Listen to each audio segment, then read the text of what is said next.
Politics at Catholic University of America, and he is one of the co-authors, co-editors of this book, and he's working on another book which is very interesting. It's on Bush 41st president, and he is having that published by Texas A&M Press, and it is coming out early spring '04. Early spring, so this coming spring. So with that, please welcome Mark Rozell.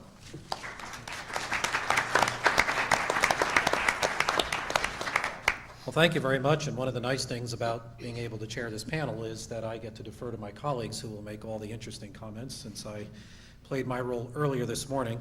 And looking over the titles of the panels, actually, I noticed on our morning panel we called it After 9/11, a More Imperial Presidency, ? And here it's 9/11 and the transformation of the Bush presidency. There is no question mark. There is no question about that, I suppose, that there has been a significant transformation of the Bush presidency, which is a theme of many of the chapters in considering the Bush presidency. And what I'm going to do is introduce our three speakers, but I'm going to introduce each of them in turn: Andy Bush, Paul Kengor, and Michael Nelson. And each of them is going to speak for, as our morning panel, about 10 to 15 minutes, and we'll have a short period of discussion among ourselves and then open it up for most of the period for your questions. The first speaker on the panel, Andrew Bush, is an associate professor of political science at the University of Denver, where he has taught since 1992, and his specialty is American politics and government. He's a prolific writer. He's written or co-written 6 books on American politics, including most recently Ronald Reagan and the Politics of Freedom. And he's also testified before Congress, provided testimony to the task forces of both the Democratic and Republican national committees, and he's also served as an expert witness in a congressional redistricting case. And I'll add, most importantly, his PhD is from the very distinguished University of Virginia. So, Professor Bush.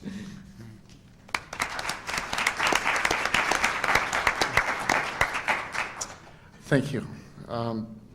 As I was heading down to the hotel lobby to pick up my ride this morning, I noticed that the Michigan Association of Medical Examiners was meeting in our hotel, and the thought occurred to me that we should bring some of them with us, because it strikes me that what we're doing is somewhat akin to performing an autopsy before the patient is dead. A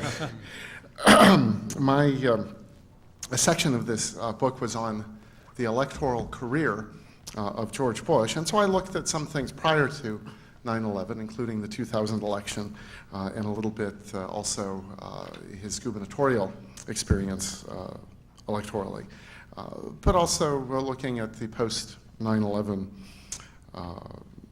effects, you could say, on Bush and his electoral career to this point. And I think there are really 2 major questions to think about. One of them is, how did 9/11 transform the electoral environment in which Bush operated? And the second is, how did 9/11, or did 9/11 transform Bush as a political figure, as an individual campaigner or politician, you might say? And I think the answers to those 2 questions are different, actually. To take the first one first, it's very clear that 9/11 radically transformed the electoral environment, the political environment in which Bush found himself, in a way that was, generally speaking, more favorable to him and to Republicans in general. The most obvious and direct manifestation of this was the fact that national security was pretty clearly the key issue in the election of 2002. You could see this in a variety of ways. There were polls of Americans in general, just not broken down into voters or non-voters, but just Americans as a whole, done by Gallup and the Worthlin firm, both of which indicated that by varying margins, Americans put national security as a higher priority than any other single issue.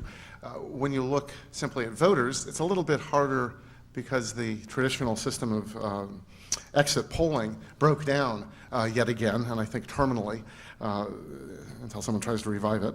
But there were polls taken of voters after the fact, and one of these was taken by a combined effort of Stanley Greenberg, who was a famous Democratic consultant, and Bill McInturff, who's a famous Republican consultant, and they were hired by an outside group to assess the importance of national security as an issue in 2002.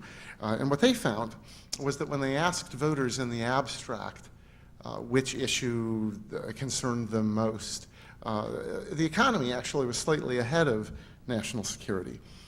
But when they asked voters which issue had the greatest effect on your vote, it was actually George Bush's performance in the war on terrorism. And finally, there was a Gallup poll released in November of 2002, which showed that 57% of Americans considered the Democratic Party to be too weak on national security, a fact which undoubtedly contributed significantly to that party's losses in the 2002 elections. There are a couple of other indirect or less obvious ways that 9/11 transformed the electoral equation, I think, in 2002 and potentially beyond.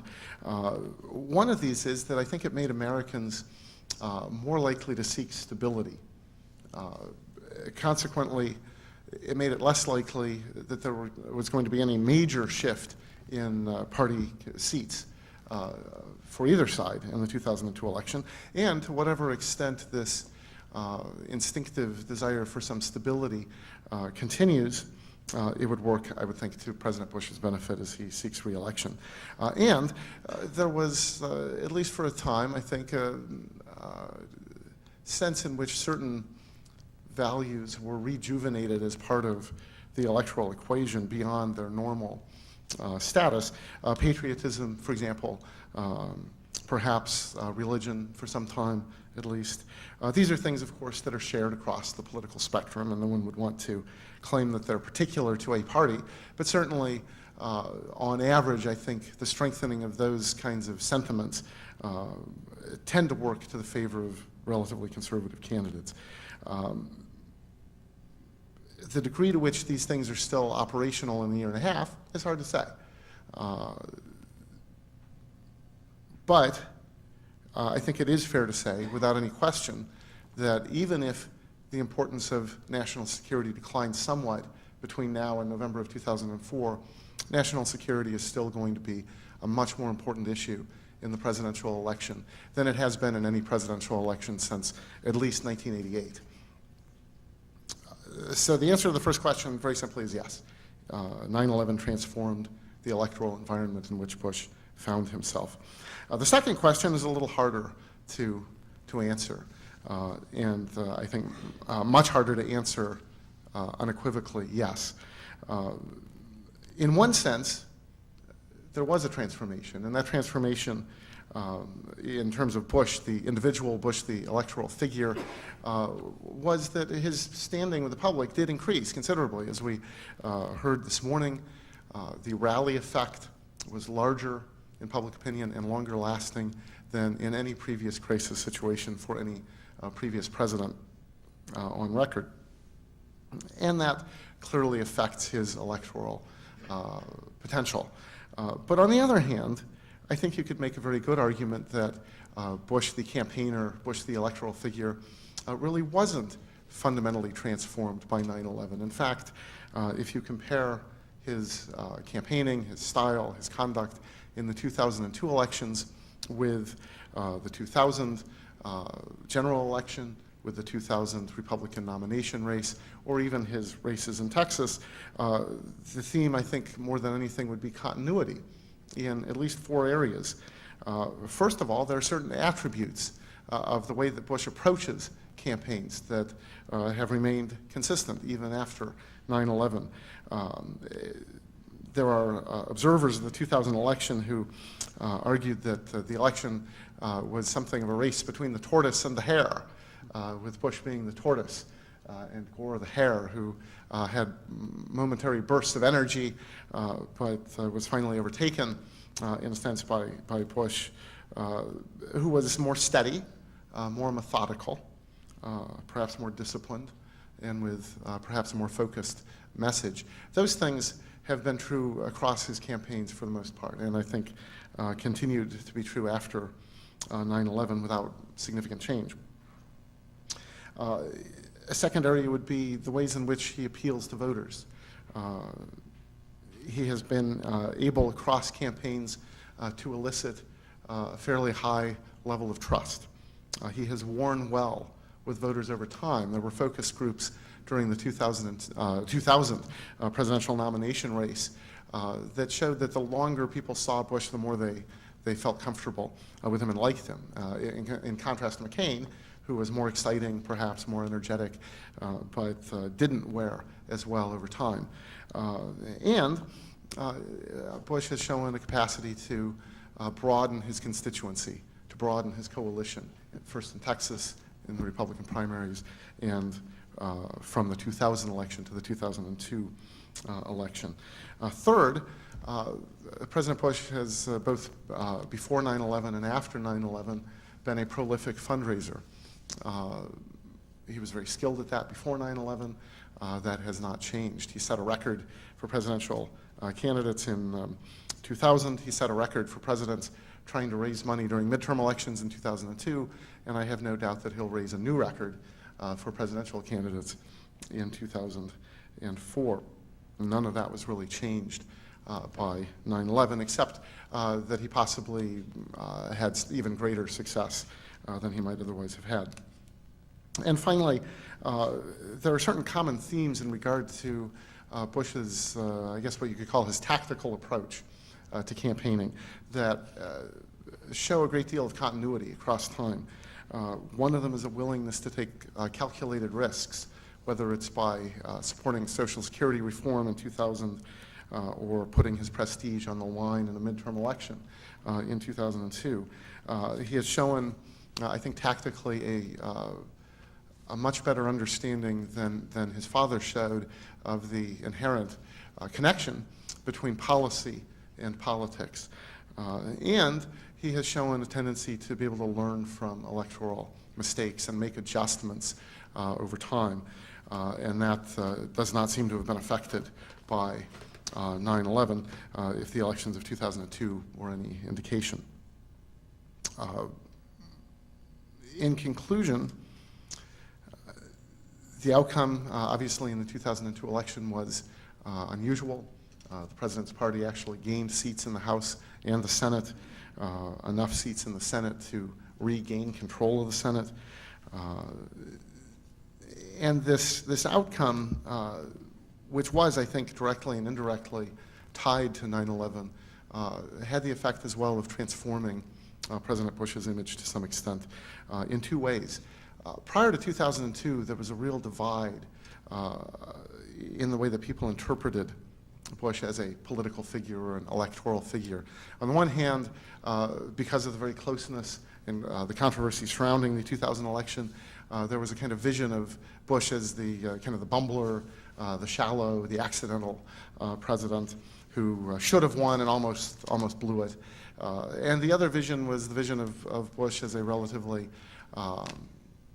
coherent campaigner, even if his syntax is off every once in a while, but a strong campaigner, a strong political figure, and a good leader in an electoral sense, in which view Al Gore actually probably should have won the election by a significant margin, and Bush pulled it out because of his skill. Those were two varying interpretations of Bush, and I think not entirely, but for the most part, that question was settled in 2002, at least for the time being, in favor of the relatively more generous view of Bush as a campaigner and someone to be reckoned with as a political figure.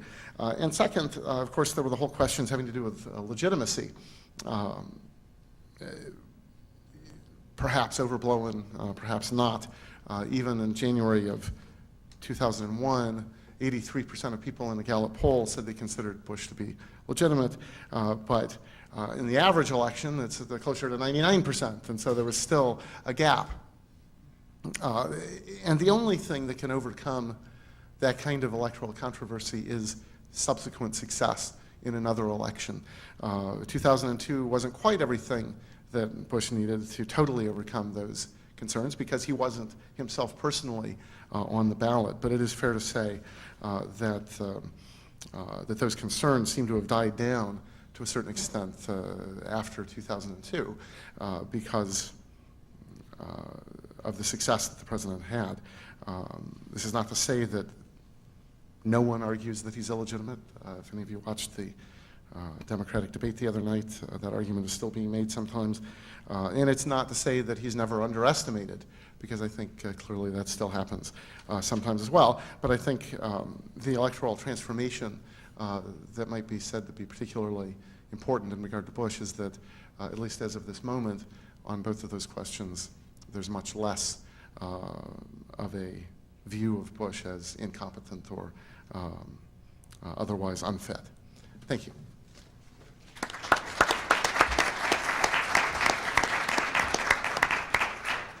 Hey, thank you, Andy. And I forgot to mention before, too, that each of the three discussants, panelists on this panel this afternoon are contributors to the book Considering the Bush Presidency. Each one has a good chapter in there. Dr. Paul Kengor, our next speaker, is Associate Professor of Political Science at Grove City College, and he is also a fellow at the Hoover Institution at Stanford University. He's very well known for his extensive writings on the Reagan presidency, which have been featured in many major national publications and media outlets. His current book is God, Reagan, and the Soviet Empire. And also, he is the author of the forthcoming book, God and Ronald Reagan, HarperCollins publisher, year 2004. So I now introduce Dr. Kengor.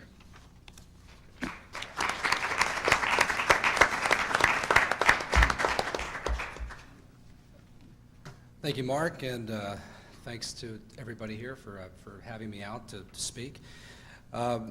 My topic is 9/11 and the transformation of the Cheney vice presidency, and how that affected the Bush presidency. So very much a relation between the two. The Cheney vice presidency obviously changed quite a bit, and that impacted the Bush presidency in the process. As Americans everywhere went about their lives on the morning of September 11th, 2001, so did Vice President Richard B. Cheney. He was in his first year as vice president at that point. He was behind his desk in the White House.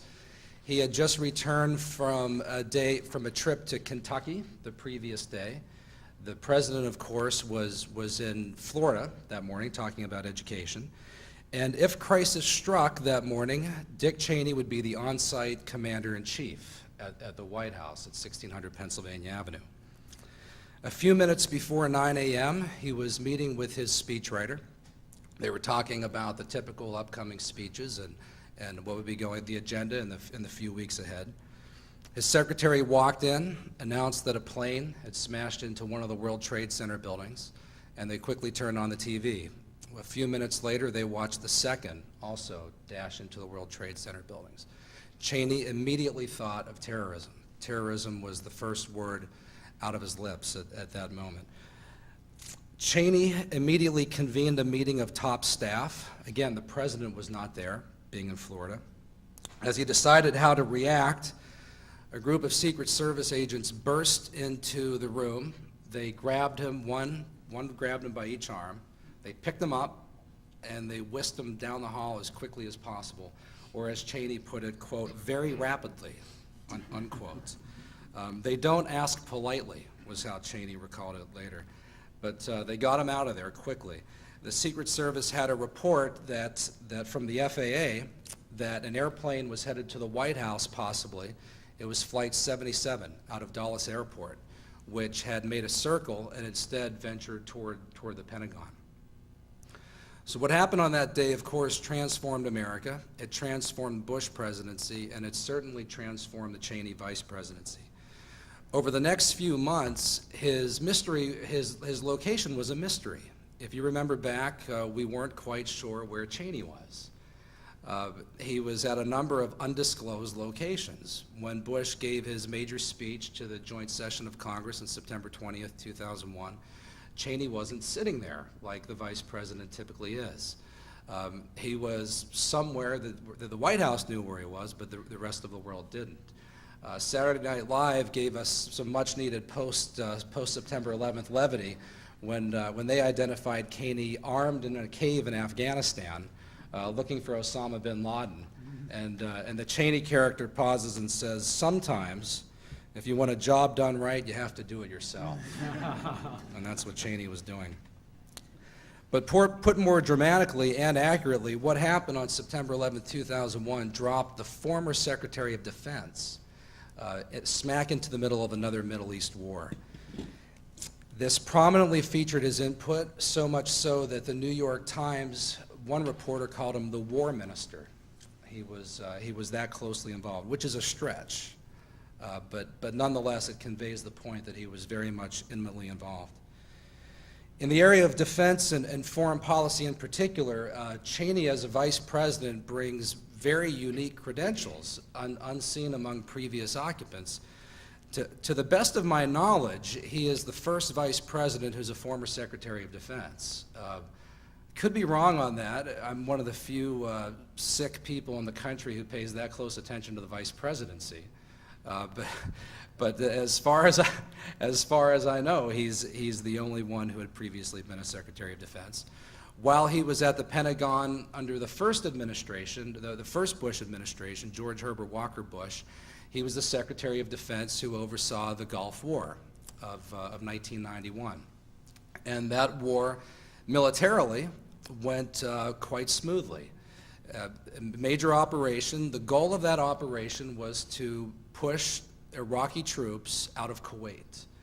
Very important, the objective was not to get rid of Saddam Hussein. That was not the publicly expressed goal of that campaign. It was to drive Saddam's troops out of Kuwait. They did that. They did it very successfully with historically a very low loss of life, probably around 100 Americans killed, give or take a few in either direction, depending on whose numbers that you use. So Cheney received a lot of credit for doing a good job in that situation. And remember this was 1991. This is a couple years after the Berlin Wall falls. The Cold War is over. What was happening to the DoD budget at that time? They were cutting it dramatically. These were the biggest ever reductions in the history of the defense budget as a total number. And Cheney oversaw that military campaign with a dwindling defense budget. In addition, that was a time when base consolidation was taking place all over the country, and he won a claim for that as well. When George W. Bush chose Cheney as his running mate in 2000, no one questioned Bush's sincerity when he said that he had picked somebody not to win a certain demographic or a certain state, but he picked somebody for his qualifications who could help him govern. You don't pick someone like Cheney to win Wyoming, all right? Bush had Wyoming in the bag, so he didn't have to worry about that. And Wyoming's electoral votes don't really get you much. And as Cheney said, I wasn't picked for my sex appeal as well, so that wasn't part of it. The immediate word among the media talking heads was that Cheney had been picked because he had gravitas. And this was something that was in question in regard to Bush by some quarters at that time. And so Cheney could help offset that. It is, in fact, difficult to find a vice president who's better experienced for a war in the Middle East, which is what happened in this Bush administration twice, with the Taliban in Afghanistan in 2001, and also, of course, recently in 2003. This brings us back to September 11th. Seeing the situation unfold in New York and Washington and western Pennsylvania that day, when the attack began, Bush, many miles away to the south of Washington, Cheney, after he convenes the top staff, Condoleezza Rice, other top security officials, he got together the Counterterrorism Task Force. He got that up and operating within the first few minutes, within the first half hour of what was happening. And he instructed Bush's chief of staff, Andrew Card, to immediately get him in contact with the president as soon as possible. In effect, until contact was made with George W. Bush, Cheney was in charge. Cheney was running the show at the White House. Who you picked as vice president is important. You don't pick somebody strictly for political reasons, or at least you shouldn't. He and Bush eventually established contact. They worked together to make a string of crucial decisions. Among these, here's what Cheney said. Cheney at this point is operating from the bunker in the White House, where that's where this is all going on. He told Bush, "You need to delay your return. We don't know what's going on here, but it looks like we've been targeted." That was the initial thinking, unquote. So in keeping with this, he immediately thinks of presidential succession, which is the real constitutional duty of the vice president. Cheney said, "My basic role as vice president was to worry about presidential succession, and my job, above all other things, was to be prepared to take over if something happened to the president." And that's what he did. Cheney immediately took part in one very difficult decision right off the bat. He advised the president to order Air Force One to shoot down any threatening civilian airplane that came within the Washington, D.C. vicinity. Imagine giving that order to do that, to have an American pilot go up in the air, search around the skies of the Washington, D.C. area, and be ready to shoot down a plane full of American civilians, passengers. Cheney gave an interview to Tim Russert of NBC on September 16th, and it was a major interview. It was one of the first major administration statements at the time. You probably remember this. This was a big deal. It was a big statement. Cheney explained the decision about giving the order to shoot down a plane. Cheney: "The toughest decision, Tim, was this question of whether or not we would intercept incoming commercial aircraft. We decided to do it. We'd, in effect, put a flying combat air patrol up over the city, F-16s with AWACS, which is an airborne radar system, and tanker support so they could stay up there a long time. It doesn't do any good to put up a combat air patrol if you don't give them instructions to act." Russert: "So if the U.S. government became aware that a hijacked commercial airplane was destined to the White House or the Capitol, we would take the plane down." Cheney: "Yes.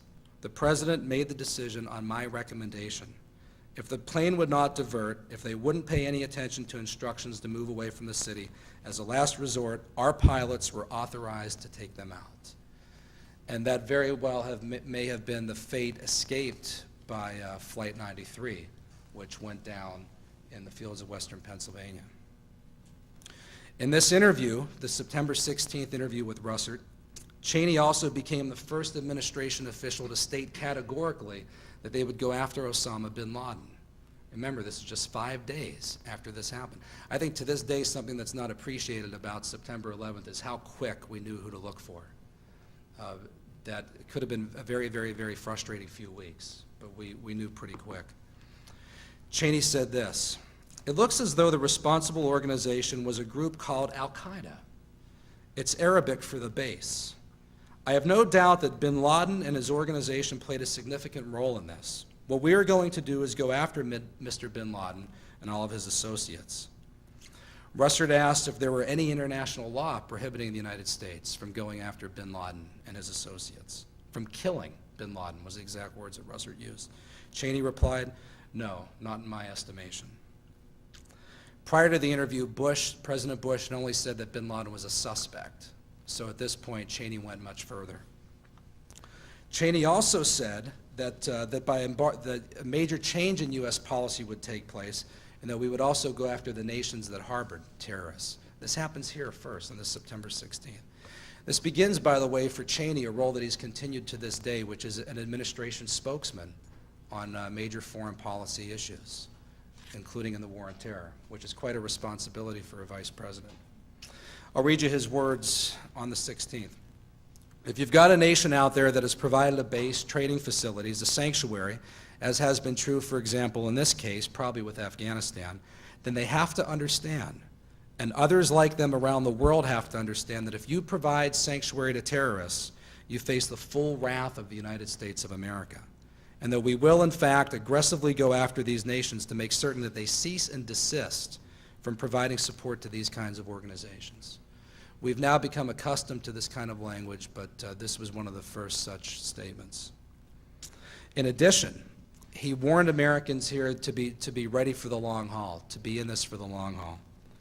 "It's also important," said Cheney, "for people to understand that this is a long-term proposition. It's not like even Desert Storm, where we had a build-up for a few months, 4 days of combat, and it was over with. There's not going to be an end date that we say, there, it's all over with. It's going to require constant vigilance on our part to avoid problems in the future. One more thing he said that I thought was very interesting. Think about this in light of what happened in Iraq in April. One last point. Russert, Mr. Vice President, if we determine that Saddam Hussein is also harboring terrorists, and there's a track record there, would we have any reluctance in going after Saddam Hussein? Cheney's single-word response, no. So that was a harbinger of times to come. There's a lot more that I could say, but my 10 to 15 minutes is running out here. Cheney recommended to the president that they create an institution, an Office of Homeland Security. That was Cheney's recommendation. And he also recommended that Tom Ridge, the governor of Pennsylvania, head it up. And the president accepted both of those recommendations. In addition, I mentioned that he has been a spokesman on major foreign policy issues. Cheney's given some major profile speeches, one to the Council on Foreign Relations, this past summer to the American Enterprise Institute. In conclusion, I'll wrap up with this. In the past, vice presidents have not exactly been especially active in their administration. They asked, Lyndon Johnson one time commented on what it was like to be Kennedy's vice president, and Johnson said, quote, every time I came into the president's presence, I felt like a G-damned raven hovering over his shoulder waiting for him to die. That's how Johnson explained it. And then when Johnson became president, he treated his vice president the same way. The vice presidents who have been active, it's a very recent phenomenon. Harry Truman really began it as president, not when he was vice president. He began it as president. Nixon was very active. Mondale was. George Herbert Walker Bush was. Dan Quayle was, and so was Al Gore. So Cheney is continuing that recent tradition. He had already been an active vice president, and it just took an extra step up after 9/11. Now he's an especially active vice president. Depending on your politics and your position on actions like the war in Iraq, you might think his involvement is a good thing or a bad thing, but either way, one thing's for certain. This guy's involvement is undeniable, and his importance is undeniable.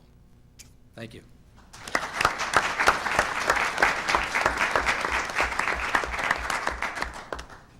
Thank you, Paul.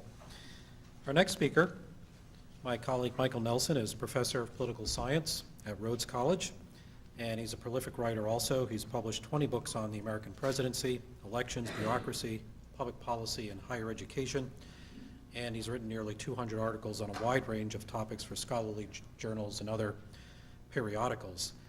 He's a very creative man who writes both on political science and baseball, and also I see on classical music. And I see here that an article he had written about the Baltimore Symphony Orchestra, which I consider one of the fine orchestras in America. I drive from Washington, D.C. to Baltimore to listen to music. Won the ASCAP Deems Taylor Award for music journalism. Mike's most recent books include The American Presidency, Origins and Development with Sidney Milkus, and also one of our standard textbooks in political science, The Presidency and the Political System, now in its 7th edition. He is also the creator and editor of the Interpreting American Politics book series at the Johns Hopkins University Press and the American Presidential Elections book series for the University Press of Kansas. Michael Nelson.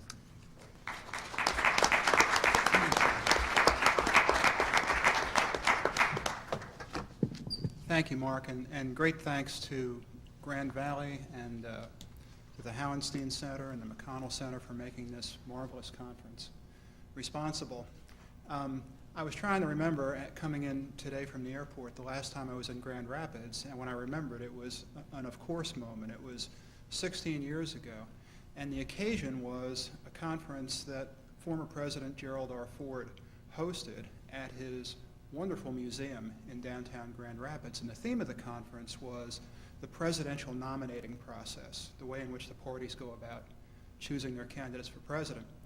And at the opening banquet, former President Ford stood up and in that very straight-ahead, plain-spoken speaking style of his, said words to this effect: "I'm convinced that," this is not a Ford imitation, by the way, "I'm convinced that the way we choose our presidents takes too long and costs too much."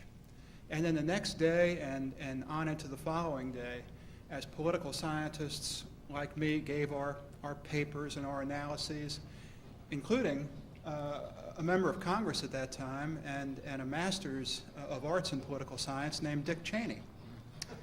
President Ford sat through all of these talks by political scientists, something not even many political scientists are willing to do. Right. Diligently listening, doing his best to keep his eyes propped open. And the theme of all the papers, as it turned out, was that the presidential nominating process doesn't take too long. It takes about the right amount of time, given the gravity of the decision. And compared to other things we spend money on in this country, doesn't cost too much. And he sat there and heard this in one form or another again and again and again.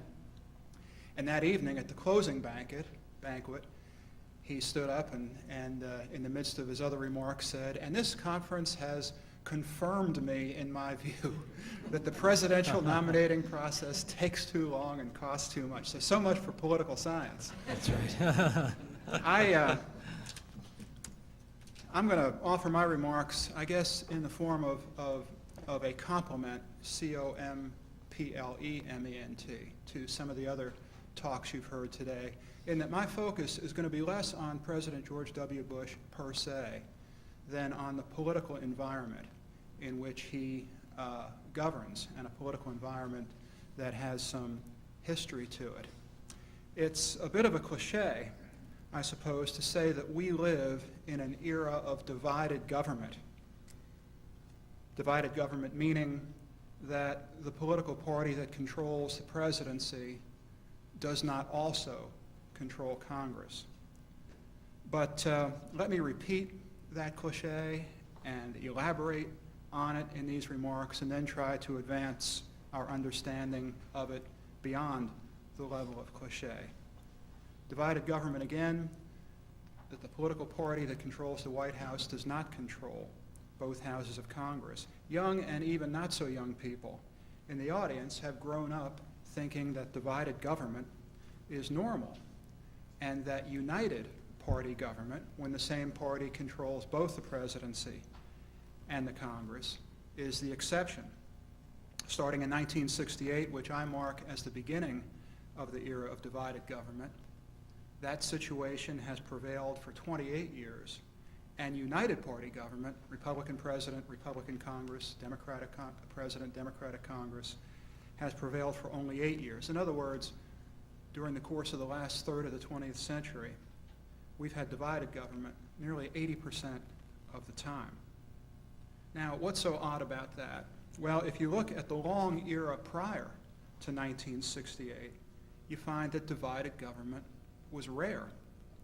From 1900 to 1968, the first two-thirds of the 20th century, for example, you had divided government not 80% of the time, but 20% of the time. And you never had it at the start of a new president's term, which meant that every president coming into the White House could count on at least 2 years in which his party controlled Congress, and usually more than 2 years. When Nixon was elected in 1968, he was the first president since Zachary Taylor in 1848 not to have a Congress controlled by his political party. Well, some scholars have said about the era of divided government, who cares? United government, divided government, what difference does it make in terms of what the government actually does? David Mayhew of Yale University, for example, did a study of how much major legislation was enacted in eras of united government and divided government up to the year 1990, and found that it was about the same either way. Why was that the case? Why was it that in the period that Mayhew studied, whether government was united according to party or divided according to party, the issuance of major legislation was not that much affected?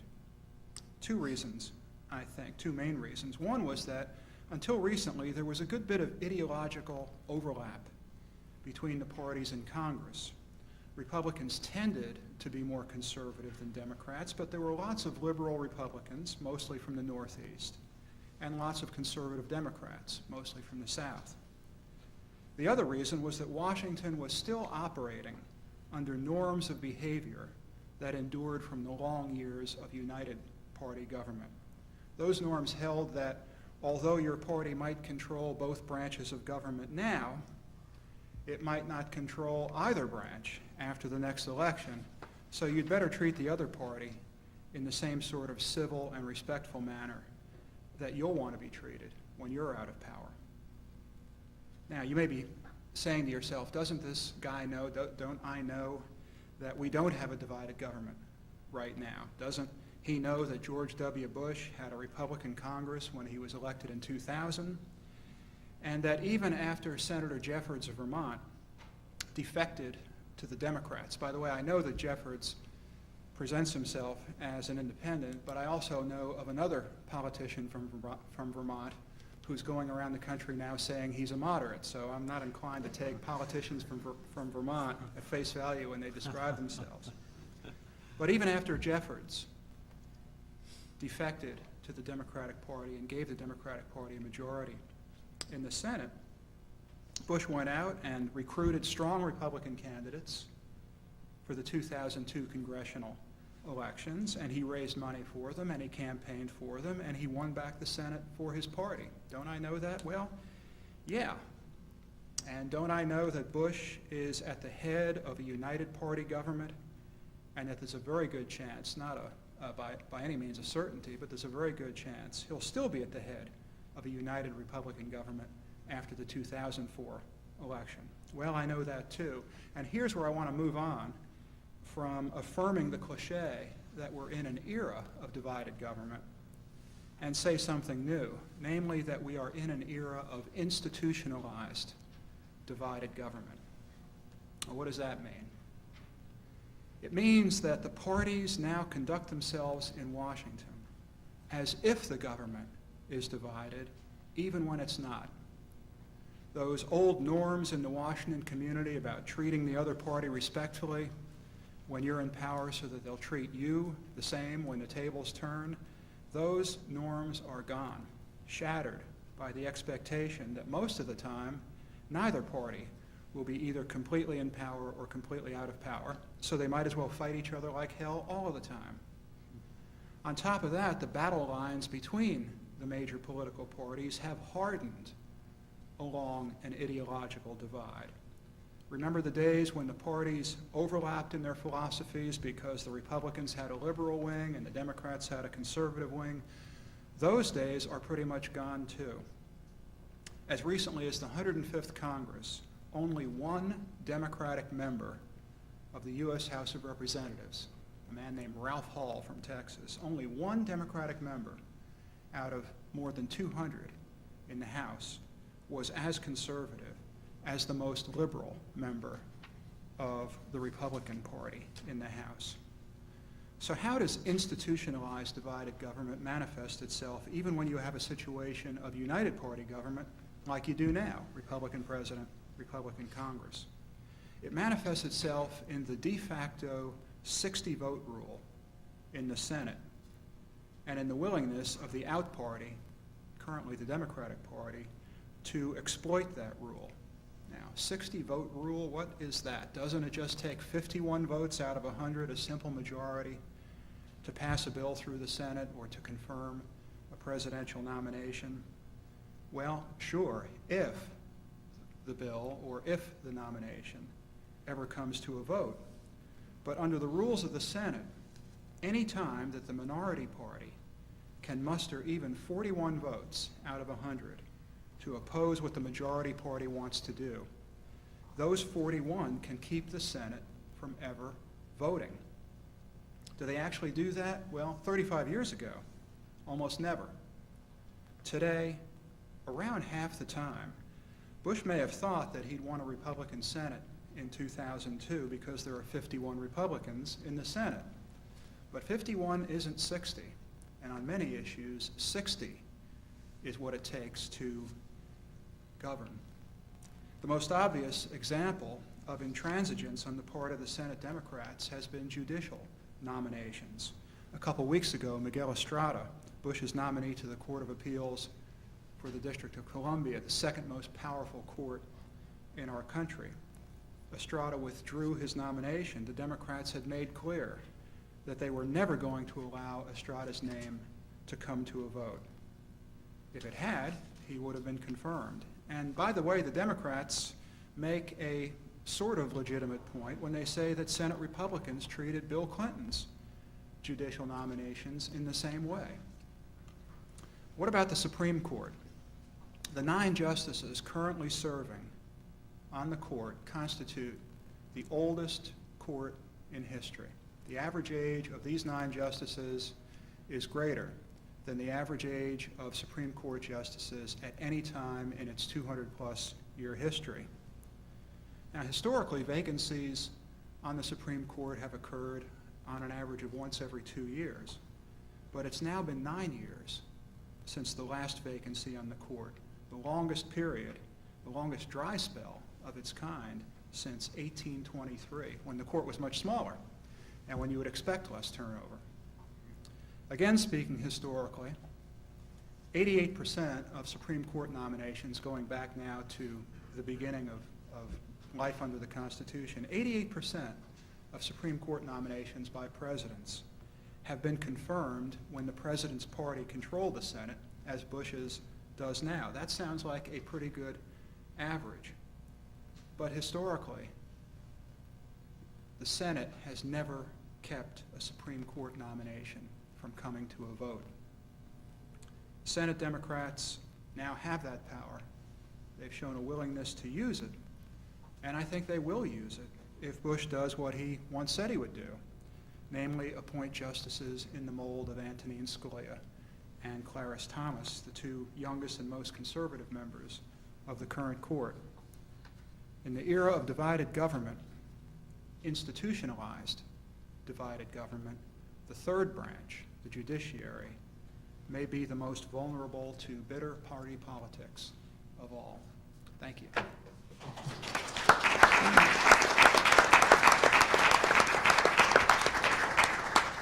Hey, thank you, Michael. I noticed Dr. Nelson, too, is writing a book currently on the Bush presidency, so I thought I should mention that in light of the theme of our conference. What we're going to do now is just give an opportunity for the discussants to ask each other any questions they may have about their presentations, and Gary Gregg, my co-editor on the book, is here, too, to participate in the roundtable discussion and then open up the rest of the time, most of the time, for your questions. And if you would so kindly start to line up at the microphone if you have any questions, you'll have a better chance of getting your opportunity in. Okay. Would any of the discussants like to comment on each other's comments before we go to the questions? Let me ask Paul what, after, I see the importance of Dick Cheney after 9/11, even though he disappears, and now we see more of him.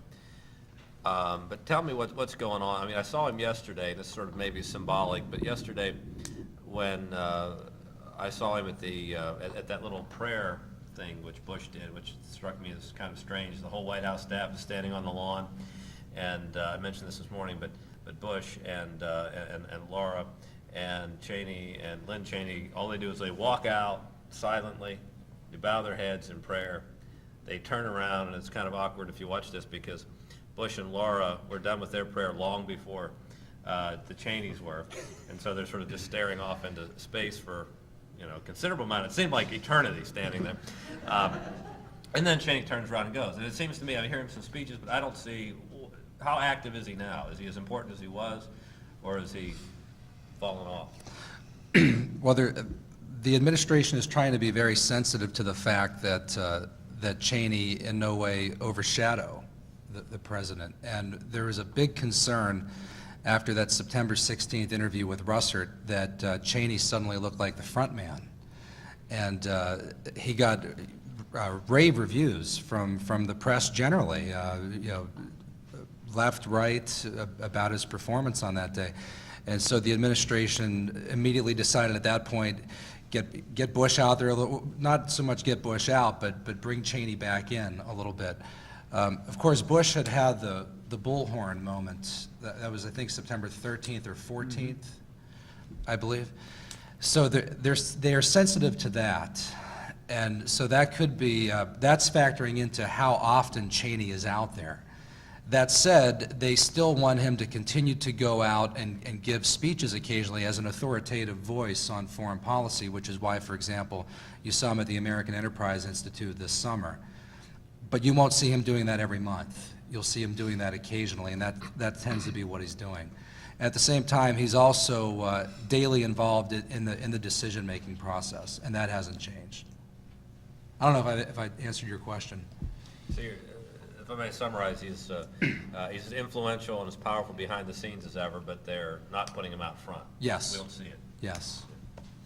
Is there a concern with maybe upstaging the president a little bit? I know that there was some concern previously that maybe Cheney's very out front role as a vice president was almost risking putting himself above the role of the president until really September 11th. Yeah, it's been a concern from the very beginning. In fact, I include in the chapter in the book a couple quotes from the London Times and I think the London Sunday Telegraph to just show some British opinion where they said essentially Cheney's more presidential than the man that he's running for president with. And that they were afraid happened after the Russert interview. So I think that's less so now. That's not out there as much, which might be a good illustration that they've done a good job of reining him in and not letting that happen. He almost made the critical mistake of becoming a political scientist, I understand. He went all the way up to the dissertation stage at That's University right. of Wisconsin, and then he thought the better of it and got into government. So, so he's become a player instead of an analyst like us. Let's turn to the Q&A session now. I would like to ask all three of you for your opinion on this. Dr. Nelson, you made a point about the judicial nominations being a major dividing point right now in the institutionalized divided era. In the 2000 election, a major issue that was constantly brought up was the potential of as many as 3 or 4 of our Supreme Court justices resigning because of their age and health and various other reasons. To date, none of them have. Most likely they're not going to last another 5 years. At least 1 or 2 of them, for health reasons or age reasons or whatever, is going to need to resign. And this, while it was a bit of a fairly big issue in 2000, will probably be an even bigger issue in the next election. What do you think President Bush and any other candidates for president from either party need to consider in who they would nominate? And how do you think the members of Congress, particularly the Senate, who can more easily block this, what do you think they will be looking for in someone who would be nominated for such an appointment? Well, I think you're right to suggest that once we get to this time next year and the campaign for president is essentially between President Bush and his Democratic opponent, that the Supreme Court in particular is going to become a major issue. It's very, very unusual in American history for a president to serve an entire term and not have any opportunities to appoint a Supreme Court justice. And what usually happens historically is that after a term like that, during the next 4-year term, the president gets to make all sorts of Supreme Court nominations. And of course, over the years, the court has gotten involved in more and more matters of public policy. Over the years, the court has become more and more openly divided between liberals and conservatives, and the stakes are enormously high for any vacancy that might occur. So I think we're going to see something that I described as a dangerous trend, and that is the court becoming a kind of political football, or an arena in which the parties to a divided government fight each other. I think we may see that accentuated. It's not to say that talking about the court and approaches that a president might take to making appointments to the Supreme Court is an improper subject for a campaign. But there's no pretense anymore that the basis on which the Senate or the president who chooses the nominee the Senate considers, there's no pretense anymore that what's really going on is that all concerned are evaluating the nominee's qualifications as a student and expert on the Constitution. Supreme Court nominations now are understood to be contests over political ideology. And that truly, that can't be good for the long-term legitimacy of the Supreme Court as an institution. Okay. Good. Next question, please. Okay, I read that Dick Cheney and Paul Wolfowitz and Rumsfeld were all involved in kind of a conservative think tank back during the Clinton administration, and they really were pushing for the United States to like expand its boundaries, and I know Iraq was part of it. How involved do you think Dick Cheney was in pushing the Iraq situation? To my knowledge, Cheney in the initial Gulf War in 1991 was one of a small group in the first Bush administration who favored getting Saddam, actually killing Saddam. Dan Quayle was one, speaking of vice presidents. Colin Powell was not. There were a few who wanted to get him back then. But the issue was whether or not they could do that, and I think the decision was made that they couldn't. And also, George Herbert Walker Bush was very fearful of what he called a lesson of Vietnam, which is you don't change the mission on the troops in the middle of battle. And he said that the Gulf War was about driving Saddam's troops out of Kuwait, period. And to, after that's done, tell the boys that they've got to head to Baghdad. He thought that would have been really bad policy and something that we learned in the past that we shouldn't do. So, but to answer your question, Cheney's always been a hawk on Iraq. I don't know if that quite answers it. He's always favored getting rid of Saddam, and the opportunity this time presented itself, and he certainly favored it. I think Cheney was at the American Enterprise Institute during the Clinton administration. I'm not exactly sure. I know his wife is there now.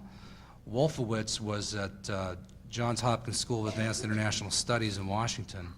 And I can't remember who the third person is that she, did you mention somebody else? It was called a Project for a New American Century or something like that. Rumsfeld was involved in a project that had to do with missile defense. That might be part of it, but I don't know. I don't know the answer. Okay, we have time for two fairly quick questions. One question? Oh, okay, good, excellent, wonderful. Many Let's questions. bring Specifically- them on, as they say, yes.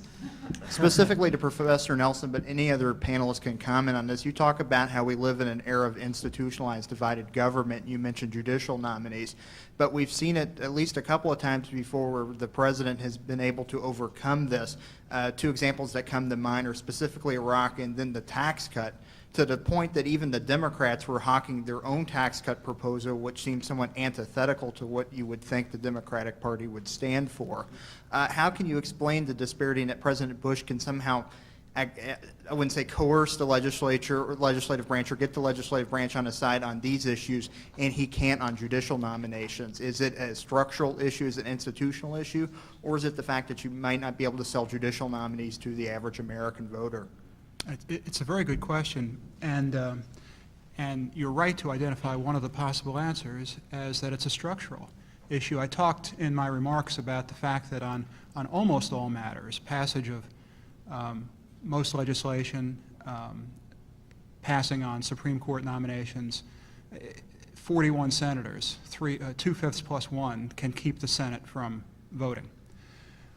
When something, though, is folded into the annual federal budget resolution by the Senate's own rules, it has to be voted on, and a simple majority prevails. And that was part of the political genius behind President Bush's tax cut strategy in 2001, and that is to fold it into the budget resolution, to build it into that, so that Senate Democrats couldn't put together 41 votes and keep it from coming to a vote.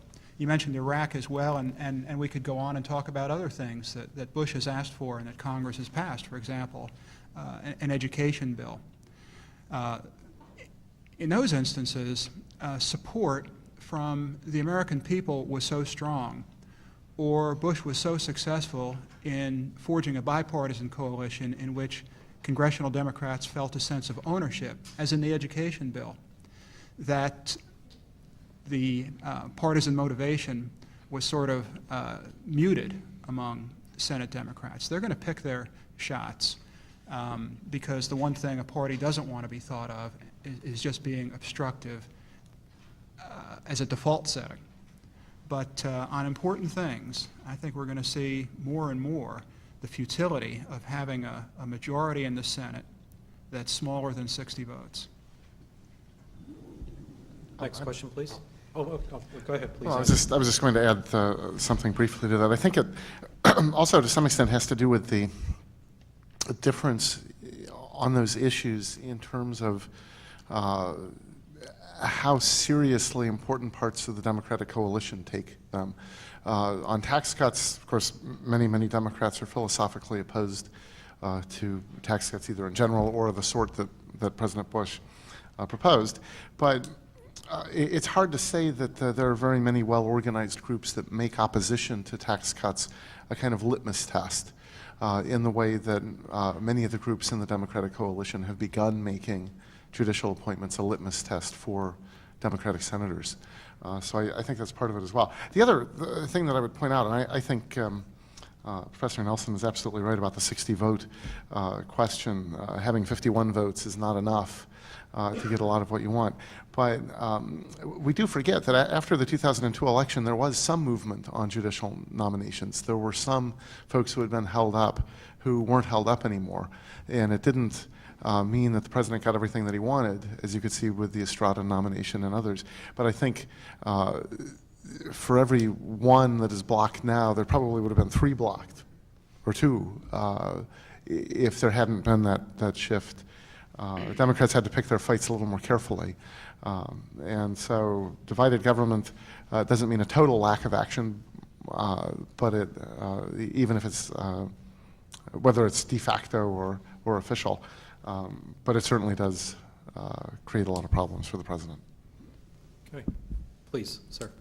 In the latter part of the presidential election, in about the first 8 months of his presidency, Vice President Cheney's health was a big issue, and his age also, on how effective he could be as a vice president. However, after September 11th, you don't really notice anything like that. His health seemed to pick up, get better. How did the vice president himself change after September 11th? We've talked about how the president has changed his status and atmosphere. How has the vice president done the same?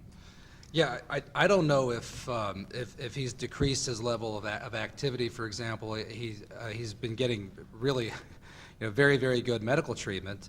But it's interesting about Cheney. This is probably not answering your question. An important point to keep in mind about Cheney is that whoever the vice president is typically running for president. This is not the case with Cheney. And that's very unusual. They say that a vice president doesn't have a certain area that they represent. They're a sort of generalist in a sense in the administration. But all vice presidents are led around a little bit by a sort of political constituency that they have to worry about when they're running for re-election. George Herbert Walker Bush, when he was Reagan's vice president, was really worried about a thing the administration was doing with the Saudi government to increase oil supplies, to drop the price of oil, to hurt the Soviets, to hurt the Kremlin in the 80s.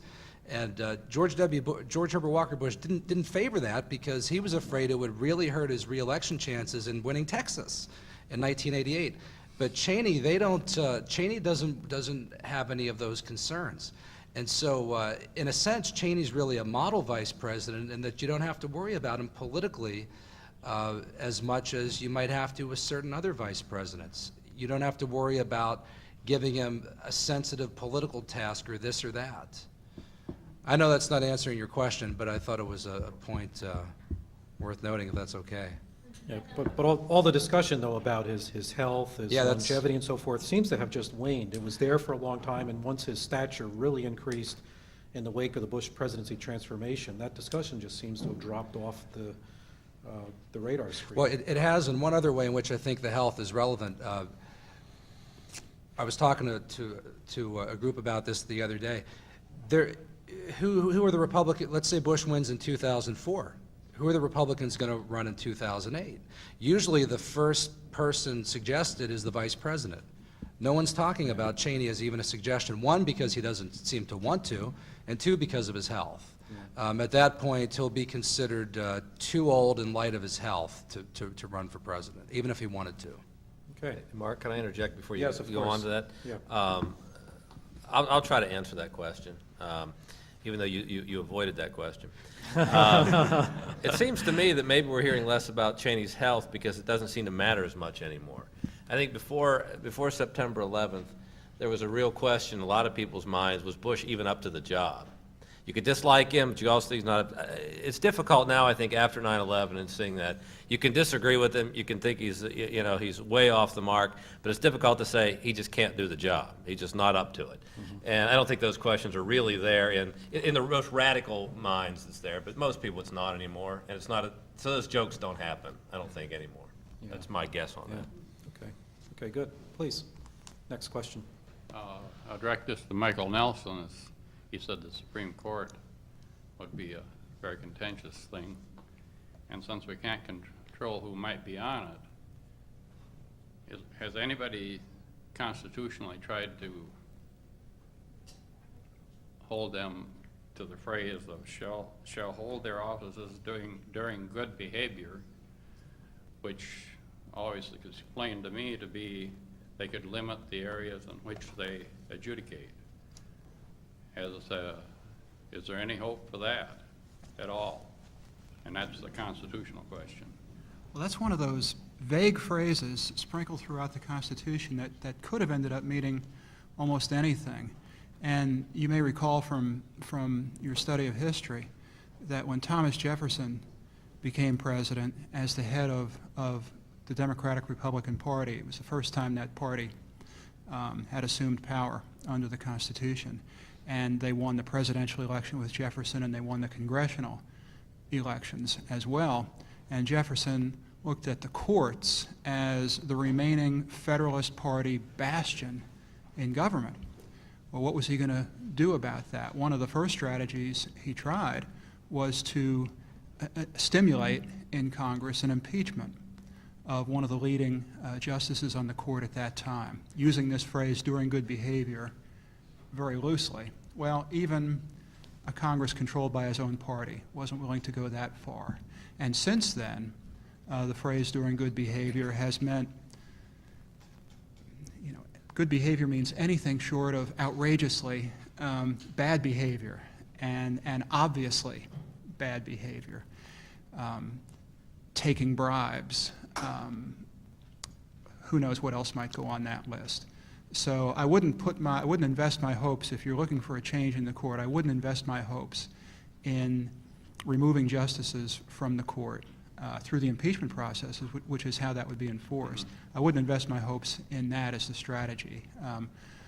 The only strategy, of course, is one of patience, right? Because vacancies don't occur all that often. And again, a historical footnote.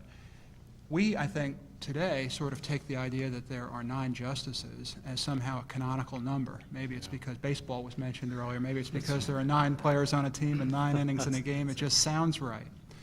Up through 1869, which is when we ended up with 9, Congress frequently changed the number of Supreme Court justices. It was a much smaller court for a good bit of our early history. When FDR tried to change the number of Supreme Court justices in 1937, as popular as he was, his popularity didn't extend that far. Okay. Thank you. Thank you.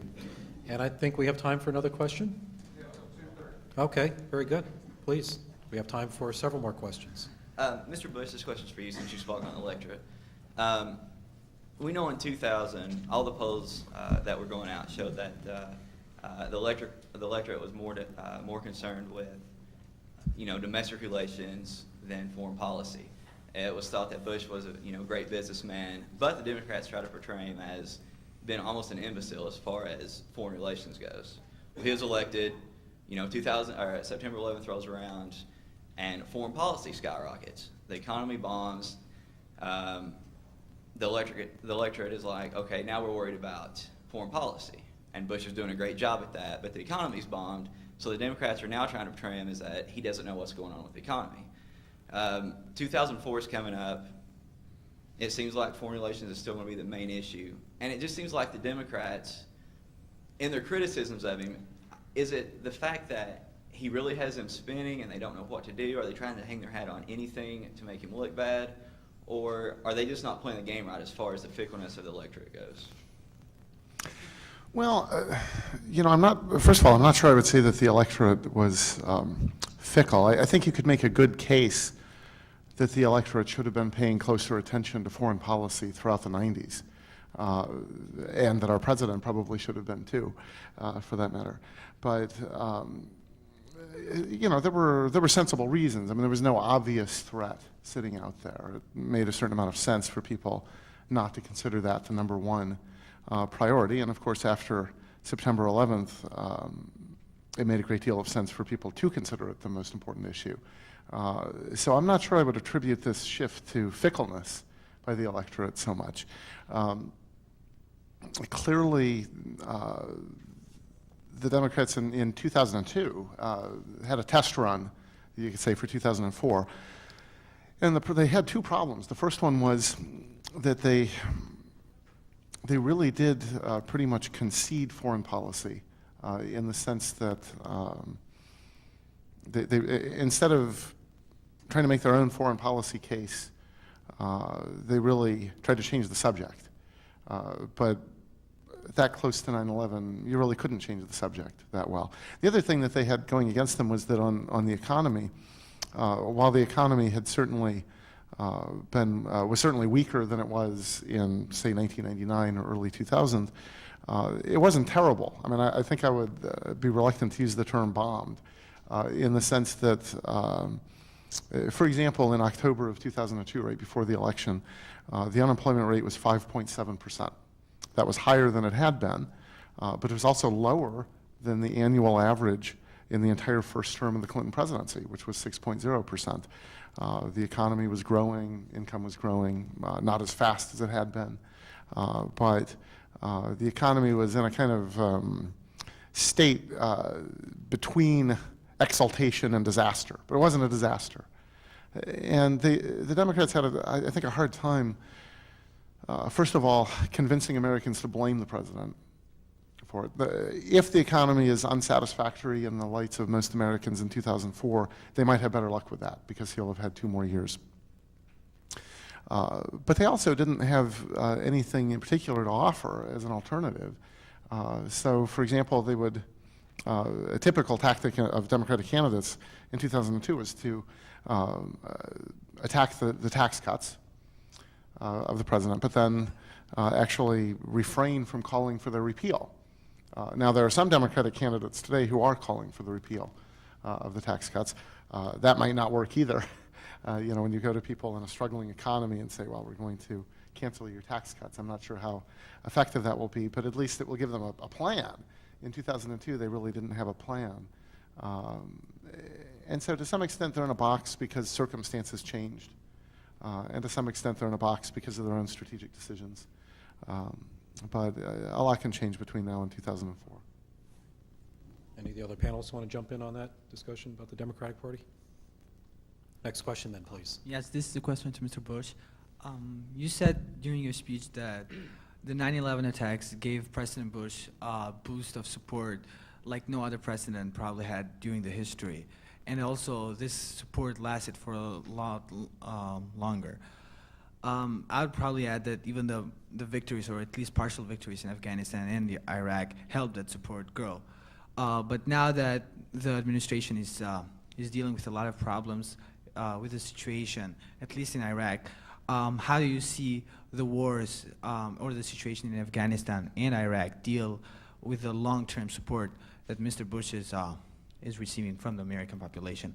Can we see like a kind of boomerang effect where all this kind of support gets against it?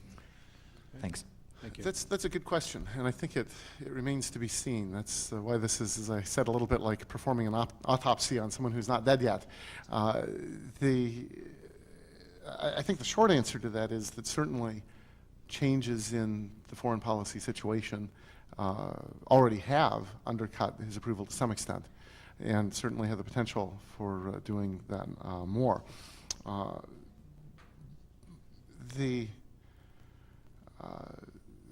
I think in the end, to some extent, it's going to depend on how Americans perceive the cost to the war versus the benefits. not to put too cold a face on it, but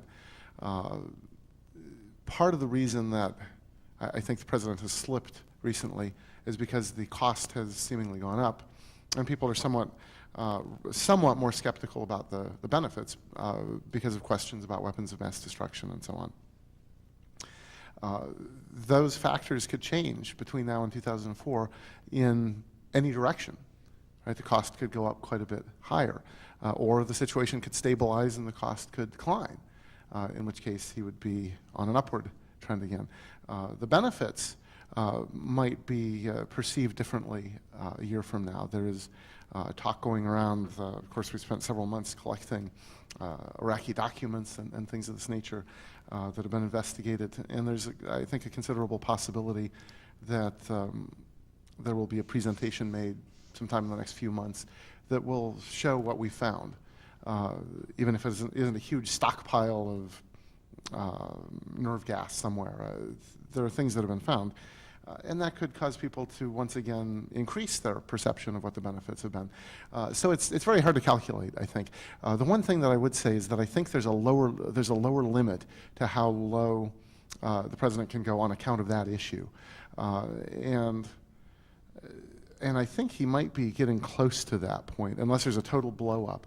And the reason I say that is because there was polling done really from early 1990s, perhaps 1991, all the way through the Iraq War this spring, which asked Americans periodically whether they would support an invasion to remove Saddam Hussein. This was done during the 1990s, when the situation was very different. There had been no 9/11, and the lowest that it got was typically about 60%. So there was about a 60% core who favored taking military action to remove Saddam Hussein, even before 9/11, even before specific charges of weapons of mass destruction by this administration. And so I think I would be surprised if the bottom falls out on account of these things for President Bush, but certainly it's hurt him somewhat. Yeah, am I correct then from the analyses of the polling data that Bush's rally effect has been greater than those of any other president simply because of its longevity as opposed to the extent to which his polling numbers spiked up after the crisis? Because there have been other cases where a president's popularity spiked up from much lower to dramatically quite high as a rally effect, but I think the difference was the popularity wasn't sustained over a long period. Okay. Yeah, Mike Nelson can help out on this. The Bush rally effect is historically unprecedented in three ways. Okay. One is his peak was higher than any other president's peak, 90%. The jump from where he was to what he rose to was higher than for any other president. Bush was at 51% in the Gallup approval rating on the eve of September 11th, which, by the way, is lower than any other president in the history of polling at the 8-month mark of his administration. So he went from 51 to 90. That's almost 40 points.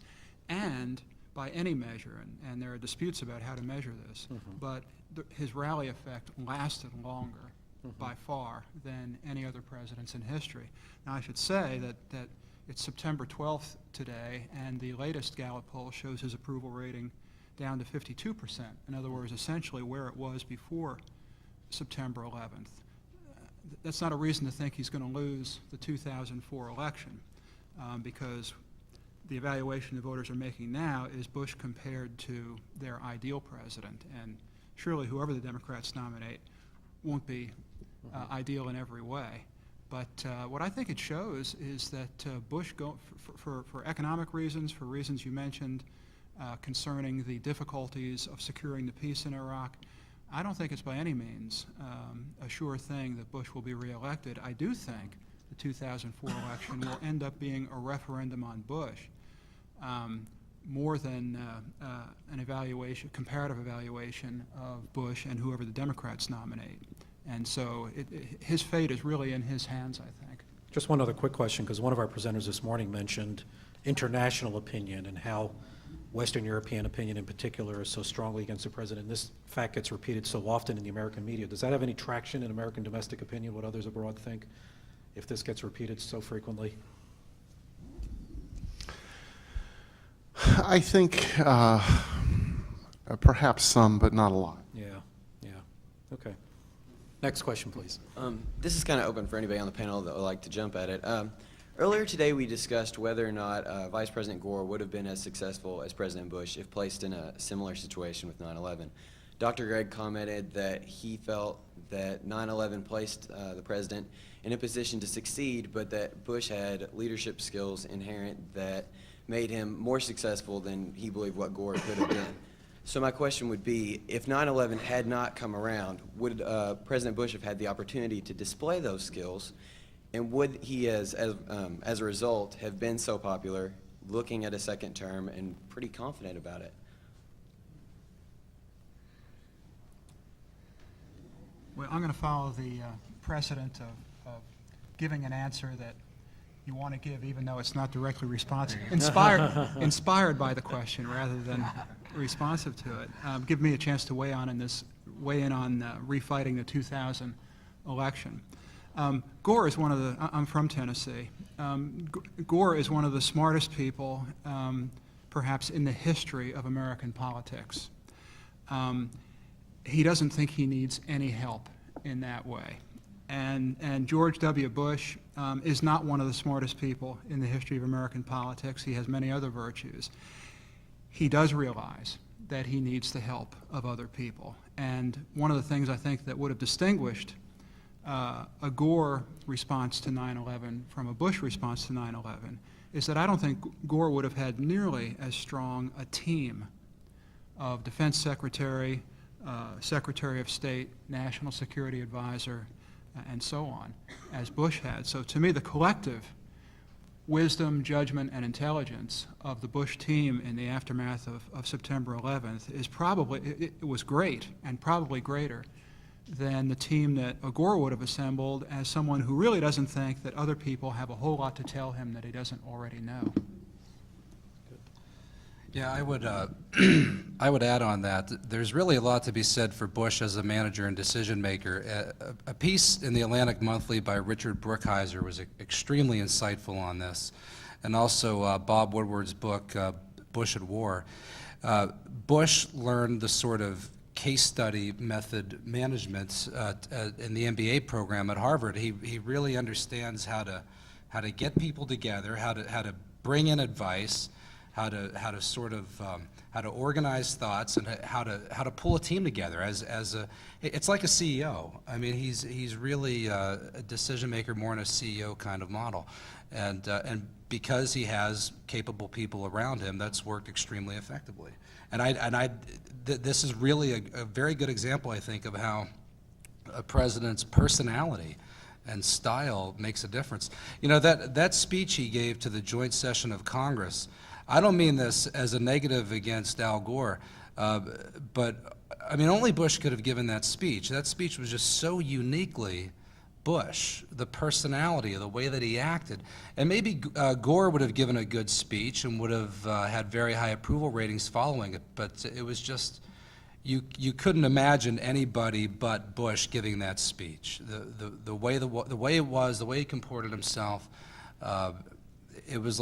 I thought, this probably sounds like hyperbole and overly dramatic, but it really seemed like he was made for that speech on that day.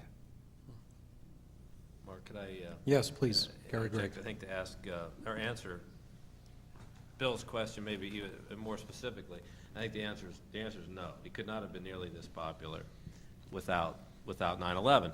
And Mike Nelson, who I've never added to anything he's ever said in public, but I will try this one time. He said the rally effect was historic for 3 reasons. He gave us 3 excellent reasons. But there's a 4th reason that makes it historic and unprecedented and almost incomprehensible, and that is, and Andy Bush is more of an expert on polling than I am, so correct me if I'm wrong on this, but there has been a trend in polling where you can look at the trends in the economic numbers and what people feel about the economy and lay over the president's popularity. Am I right on this, Andy?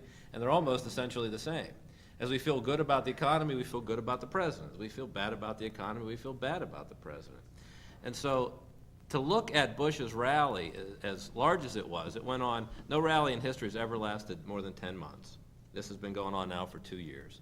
It's essentially over now, but it's 2 years. I mean, it's massive length.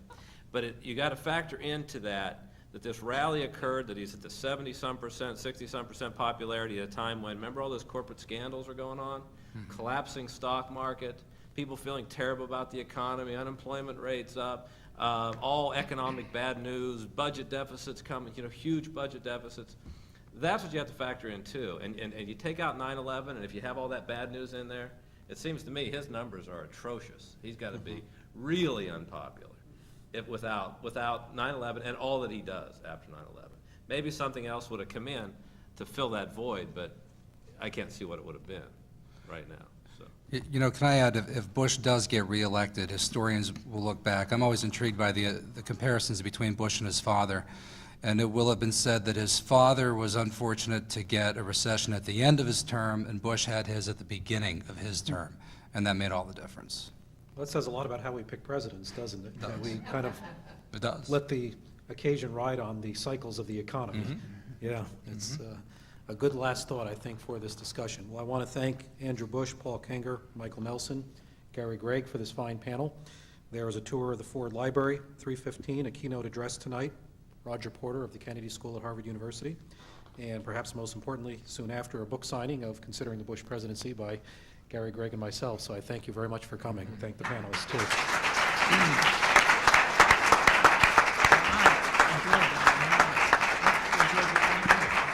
That was very good. Yeah, thank you. That was terrific. Yeah, good job, Andy.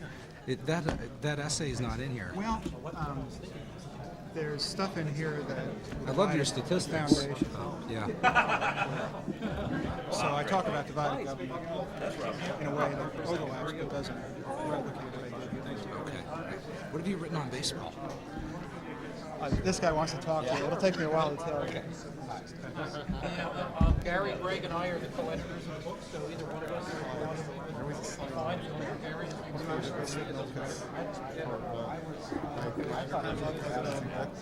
Roger, how are you? I saw you come in.